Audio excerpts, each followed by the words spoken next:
Якутия продолжает помогать своим бойцам, участникам специальной военной операции. Люди шьют камуфляжные теплые вещи, плетут маскировочные сети, изготавливают блиндажные свечи, готовят домашнюю еду, чтобы те чувствовали поддержку родного края. Такую работу ведут общественные движения, объединения, предприятия и учреждения, региональные и федеральные ведомства. Помимо вышеперечисленного, в зону проведения СВО отправляются высокопроходимые машины, дроны, прицелы, рации, медицинские аппараты. Все, чтобы приближает скорейшее возвращение парней целыми и невредимыми. Не менее важную роль в поддержке наших бойцов играют добрые слова. Так, школьники Саха-гимназии в рамках проекта «Класс добра» отправляют письма и открытки. В них дети пишут самые добрые пожелания, слова поддержки и благодарности солдатам, охраняющим нашу Родину. Сам проект направлен на раскрытие нравственной ценности и формирование доброжелательного отношения к окружающему миру. Системно мы работаем с такими коллективами, как дети с онкобольными. Так, мы ставили много раз благотворительные концерты, благотворительные акции. И поэтому, мне кажется, такие дела, как добрые, да, это имеет большой смысл среди юного поколения. Волонтеры общественного движения «Якутия с тобой» неустанно трудятся в поддержку участников СВО. Со дня открытия штаб собрал и отправил бойцам 90 тонн гуманитарной помощи. Вместе с продуктами питания, теплой одеждой и медикаментами отправляют открытки и письма. Для участников СВО такая поддержка – одна из самых больших ценностей. Вот такие открытки, вот когда бойцы к нам приезжают, да, сюда в штаб, очень хорошо отзываются об этих открытках. Их на самом деле вот такие открытки вдохновляют, они поддерживают их, да, и многие вот рассказывают, что у них сейчас вот на передовой у каждого есть такие детские открытки. И я хочу, чтобы вот такой акции присоединились многие школы, классы, да, и делали вот такие открытки для наших бойцов. 3D-ферма по производству кастомных изделий для нужд СВО работает в Нерюнгри. Она создана на базе информационно-технологического лицея номер 24. Внедрение инновационных технологий совершенствует систему материально-технического обеспечения бойцов. Идея принадлежит выпускнику ИТЛ номер 24 Вячеславу Захарову, который в числе первых отправился на СВО. При выполнении воинского долга получил ранение и, чтобы продолжать помогать своим, организовал собственную 3D-лабораторию, а позже обратился в родной лицей за помощью в увеличении количества производимых изделий. Сергей Михайлович эту идею поддержал. Взяли старые свои принтеры, у нас было 3 принтера, купили новый принтер и, соответственно, начали печатать. Потом поняли, что старые принтеры качество изделия, к сожалению, не тянут. Тогда я уже, соответственно, обратился к Илье Олеговичу с просьбой помочь в расширении именно объемов производства. В лицее за счет помощи городских властей и других спонсоров 10 3D-принтеров бесперебойно делают свою работу. Здесь изготавливают подсветку орудий, комплекты перетяжки, системы зарядки автомата, держатели для рожков, хвостовики и накольники, компоненты для беспилотников, ампульницы для госпиталей, военных, медиков и бойцов. Вот такие индивидуальные под одну, чтобы это легко снималось, чтобы боец в своей аптечке мог вытащить здесь мягкий шприц, то есть нефопамом с обезболивающим, например, или какими-то такими средствами. И, соответственно, он мог себе оказать помощь даже в случае ранения. Все это делается из прочного PETG-пластика. Катушки хватает на 3 дня. Часть пластика лаборанты изготавливают сами, перерабатывая бутылки. В неделю мы производим около 5000 изделий на сегодняшний день, и, соответственно, поставляем. У нас есть график поставки. В зависимости от того, какие это изделия, мы их поставляем в различные военные части. Успешное применение технологии оказывает большую помощь нашим бойцам. Все люди сегодня в едином порыве помогают фронту. Я благодарю Сергея Ивановича Демина, который помогает организовать эту работу. Действительно, большим количеством это все пакуется, через наших волонтеров отправляется на фронт. Мы будем дальше помогать. В наших планах именно городской администрации мы 8 мая открываем центр сбора беспилотников. Нерюнгринцы передают опыт и в другие регионы. Так, по франшизе были открыты 4 лаборатории в Амурской области на базе образовательных учреждений. В дальнейшем планируется открытие таких лабораторий в столице республики и новых регионах России. В Чурапчинском улусе, как и по всей республике, к масштабному движению боевых шелкопрядов присоединяется все больше людей. В селе Хаяхсыт женщины-общественницы в местном доме изготавливают важные для бойцов средства защиты – маскировочные сети.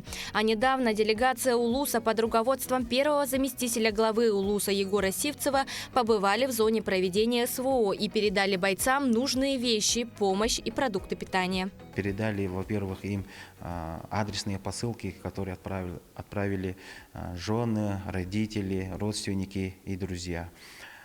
Потом после этого мы передали ребятам дроны, антидроновые ружья, рации, тепловизоры и прицелы.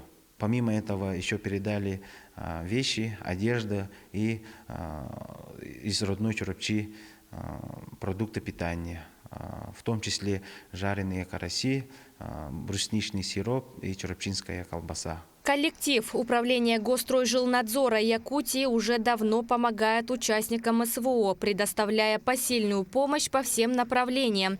За все время активисты из числа сотрудников передали в зону СВО 4 квадрокоптера, рации, медицинские аппараты, приборы, различную амуницию, изготовили более 2500 окопных свеч, 200 штук тактических кошек, шили 300 плащ-палаток.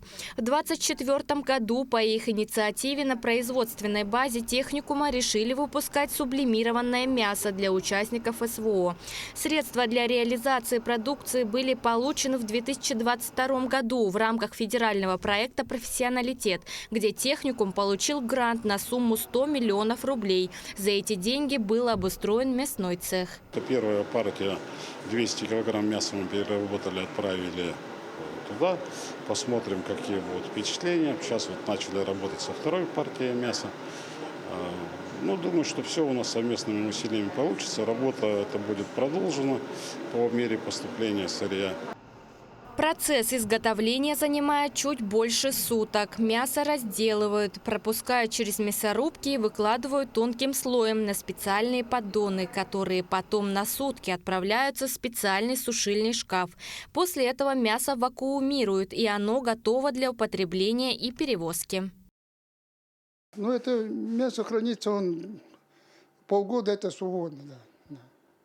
И это обычно вот когда вакуум нарушают, когда вяленые вакуумируют, да, то там при вскрытии вакуума 3-4 дня. А этот у нас сушеный, его скроешь, он еще дальше сушится, и ничего с ним не происходит. Из него можно потом суп варить, и он как обыкновенный суп получается.